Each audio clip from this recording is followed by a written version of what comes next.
At noon, we hired a Kanaka to take us down to the ancient ruins at Honaunau in his canoe, price $2, reasonable enough, for a sea voyage of 8 miles, counting both ways. The native canoe is an irresponsible-looking contrivance. I cannot think of anything to liken it to but a boy's sled runner hollowed out, and that does not quite convey the correct idea. It is about 15 feet long, high and pointed at both ends, is a foot and a half or 2 feet deep, and so narrow that if you wedged a fat man into it you might not get him out again. It sits on top of the water like a duck, but it has an outrigger and does not upset easily, if you keep still. This outrigger is formed of 2 long bent sticks like plow handles, which project from one side, and to their outer ends is bound a curved beam composed of an extremely light wood, which schemes along the surface of the water and thus saves you from an upset on that side, while the outrigger's weight is not so easily lifted as to make an upset on the other side a thing to be greatly feared. Still, until one gets used to sitting perched upon this knife blade, he is apt to reason within himself that it would be more comfortable if there were just an outrigger or so on the other side also. I had the bow seat, and Billings sat amidships and faced the Kanaka, who occupied the stern of the craft and did the paddling. With the first stroke the trim shell of a thing shot out from the shore like an arrow. There was not much to see. While we were on the shallow water of the reef, it was pastime to look down into the limpid depths at the large bunches of branching coral, the unique shrubbery of the sea. We lost that, though, when we got out into the dead blue water of the deep. But we had the picture of the surf, then, dashing angrily against the crag-bound shore and sending a foaming spray high into the air. There was interest in this beetling border, too, for it was honeycombed with quaint caves and arches and tunnels, and had a rude semblance of the dilapidated architecture of ruined keeps and castles rising out of the restless sea. When this novelty ceased to be a novelty, we turned our eyes shoreward and gazed at the long mountain with its rich green forest stretching up into the curtaining clouds, and at the specks of houses in the rearward distance and the diminished schooner riding sleepily at anchor. And when these grew tiresome we dashed boldly into the midst of a school of huge, beastly porpoises engaged at their eternal game of arching over a wave and disappearing, and then doing it over again and keeping it up, always circling over, in that way, like so many well-submerged wheels. But the porpoises wheeled themselves away, and then we were thrown upon our own resources. It did not take many minutes to discover that the sun was blazing like a bonfire, and that the weather was of a melting temperature. It had a drowsing effect, too.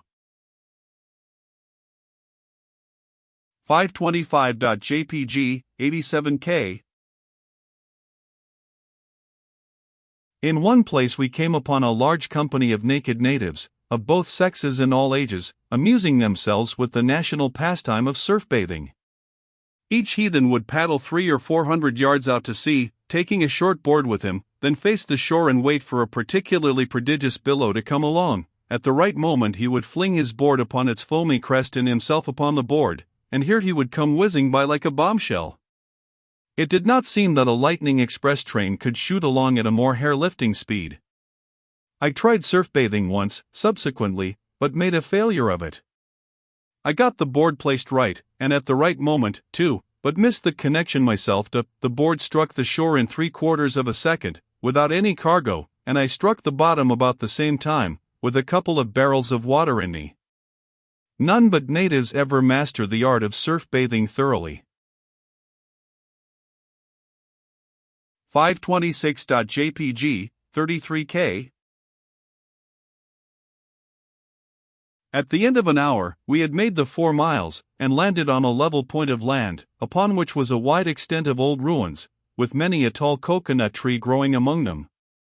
Here was the ancient city of refuge, a vast enclosure, whose stone walls were 20 feet thick at the base, and 15 feet high, an oblong square, 1,040 feet one way and a fraction under 700 the other.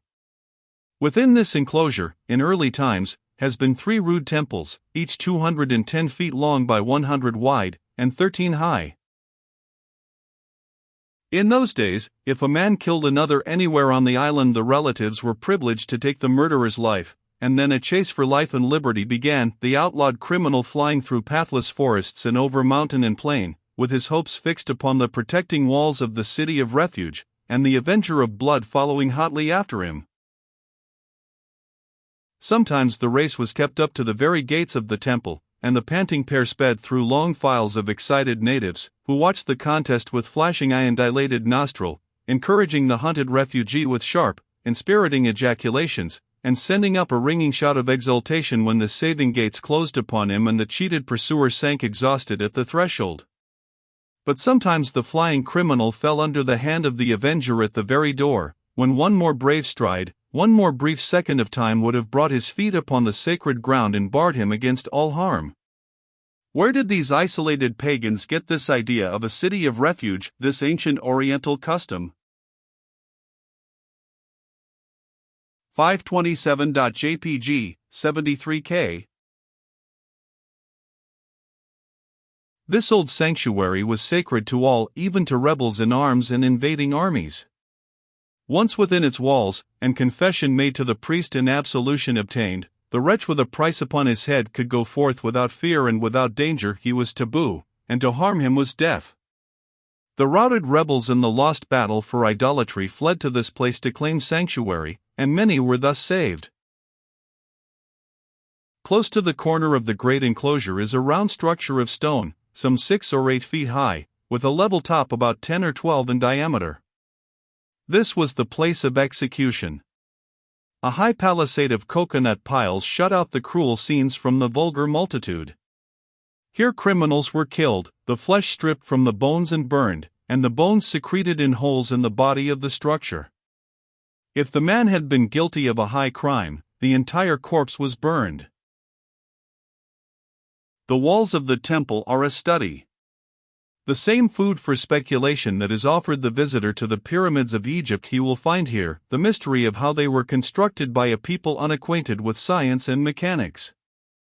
The natives have no invention of their own for hoisting heavy weights, they had no beasts of burden, and they have never even shown any knowledge of the properties of the lever.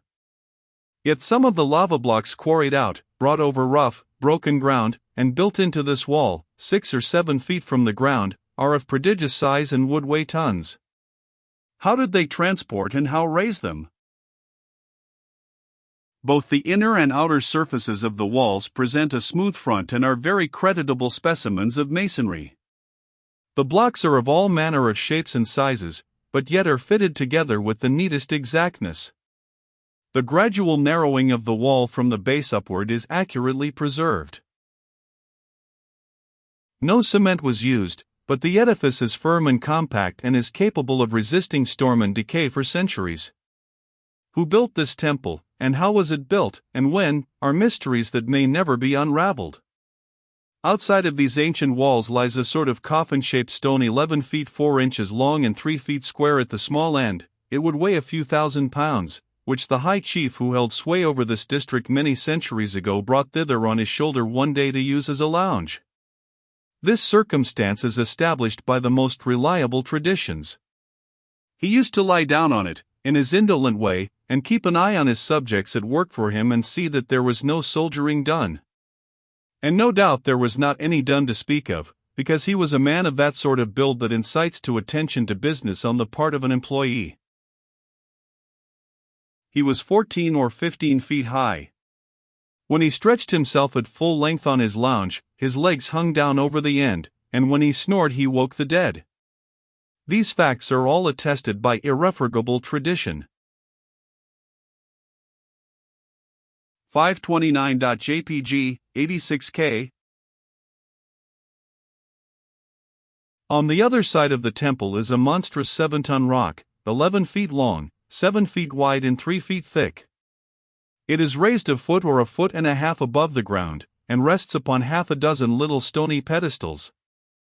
The same old 14-footer brought it down from the mountain, merely for fun. He had his own notions about fun, and propped it up as we find it now and as others may find it a century hence, for it would take a score of horses to budge it from its position.